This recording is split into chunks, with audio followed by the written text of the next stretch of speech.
What's up, y'all? My name is Patrick McDonald, and for the last 5 years, I've been producing reality shows for Bravo. Most recently, I was serving as the supervising producer on Real Housewives of Beverly Hills, Orange County, and Vanderpump Rules. That is until recently, when I was iced out and essentially blackballed by all my shows after I started creating adult content on subscription fan sites. Now, why would I start creating adult content? Well, I was extremely burnout, overworked, and exhausted by the toxic work culture on a lot of the shows that I worked on. I produced 13 seasons of Bravo across 9 different shows. I'm acutely aware of the inner workings and the work culture across the board at the network. Most of these shows, you're working 12+ hour days, 6 days a week, 3 to 4 months at a time. And then I would look at these people in my life who are content creators, and they are working far less than me, making a lot more money than me, doing whatever they want, whenever they want, living a life of freedom. By contrast, I started to look at how much of my life I was devoting to work, and it made me really start to question what I was doing with my life. Now, I'm not an idiot. I knew there was a chance when I started making adult content that it could jeopardize my work with Bravo. But on the other hand, it's 2025.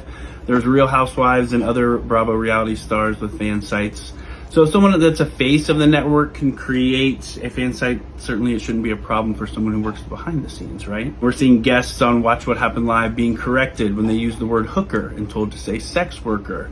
We're having adult entertainers bartending in the clubhouse. I thought, maybe it wouldn't be an issue. Maybe then I could kind of pick and choose which shows I take, evening out my work-life balance a little bit and supplementing my income with the fan sites. I'm not sure if me being iced out was done at a network level or at a production company level, but all I know is that once I started creating this content, things went radio silent with the executive teams on my shows. I haven't heard from the exec team on Beverly Hills since we left St. Lucia, and I haven't heard from the OC exec team since we shot the last reunion, where it became abundantly clear to me that word had gotten out about my fan sites. Once I realized I was being iced out, even though I knew it was a possibility, it still hurt my feelings, to be perfectly honest. For the last 5 years, I've given so much of myself to these shows, pouring my energy, heart, and soul to telling these compelling stories, all while enduring incredibly intense pressure from a lot of my bosses. Now, you'd be hard-pressed to find someone more passionate about their job at Bravo than me. I have loved Bravo and been enamored by Real Housewives ever since I saw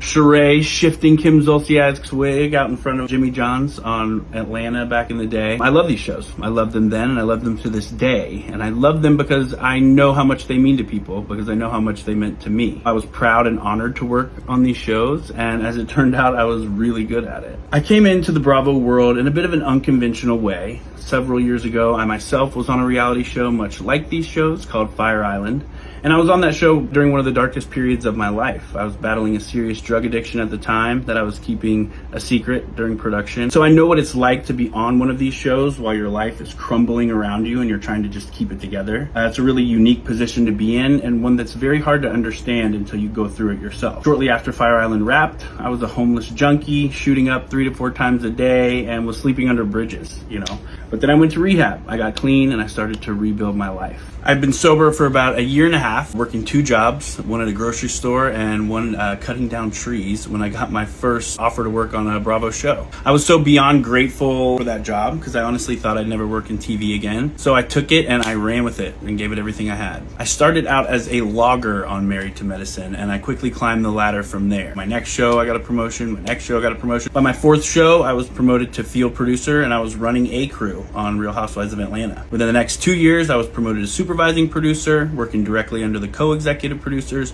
And for the first time in my life, I really knew I was great at something. And that was consistently affirmed by my supervisors and the cast members that I produced. Most of the showrunners would tell me that I was one of the best field producers they'd ever worked with. Cast members who were notoriously challenging for producers in the past, requesting that I produce their scenes. I was in my element, I was killing it. I was really freaking proud of myself. For the first couple years, I think I was blinded to the toxic culture on a lot of these shows by my excitement to be there.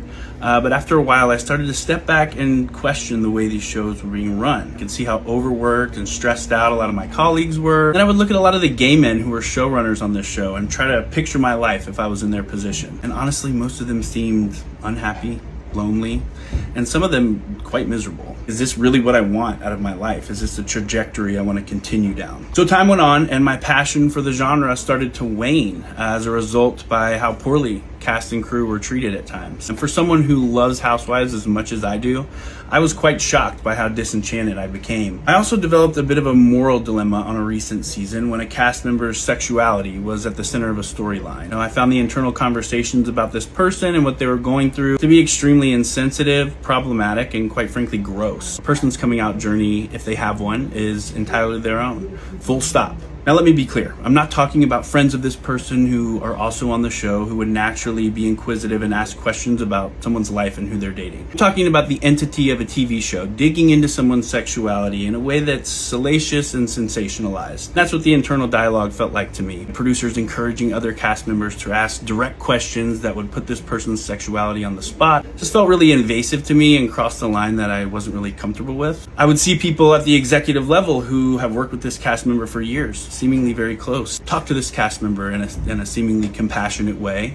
And then when the cast member would walk away, they completely changed their tune and spoke of this person and what they were going through with such a lack of empathy and respect, even going so far as to using a gay slur, that it was truly shocking. I thought to myself, if this is how they treat this person, someone who has bled out for this show and this network in ways that most people will never know, if this is how they talk about them, they are never going to have my back. And it turns out I was right. The circumstances around that storyline were a major contributing factor to me realizing that it was time to make a change. I also want to quickly touch on Garcelle announcing her departure from the show because I've seen some wildly negative things said about her online. I could go on for days about what a pleasure Garcelle was to work with, but if you really want to measure the character of a real housewife, ask the crew members who they like to shoot with the most. You can learn a lot about a person by the way they treat the people that they think can do nothing for them. Any morning when the crew found out that we were spending the day with Garcelle, they were ecstatic. And they most definitely do not feel that way about all of the ladies on the show. And I'm so proud of Garcelle for prioritizing her life over a television show. I found many parallels between producing reality TV and producing adult content. They both offer a voyeuristic view into some of the most vulnerable and mostly unseen moments in people's lives. But I have to say that I've found adult entertainment to be far less invasive than reality TV. It's interesting because most of Bravo's shows and Housewives are centered around conflict. People hurting one another and then making up and then hurting one another again. And society deems that as perfectly acceptable. But God forbid you produce content about people pleasuring each other, making one another feel good. How scandalous, right? When it's more palatable for mainstream society to watch people hurt one another than it is to pleasure one another, it's no wonder the world's in the state that it's in. For me, my life has become much more balanced, more fulfilling, and far less toxic since I started working in adult entertainment. For so much of my life, I made decisions based upon what other people will think. What will my family think? What will my coworkers think? What will society think?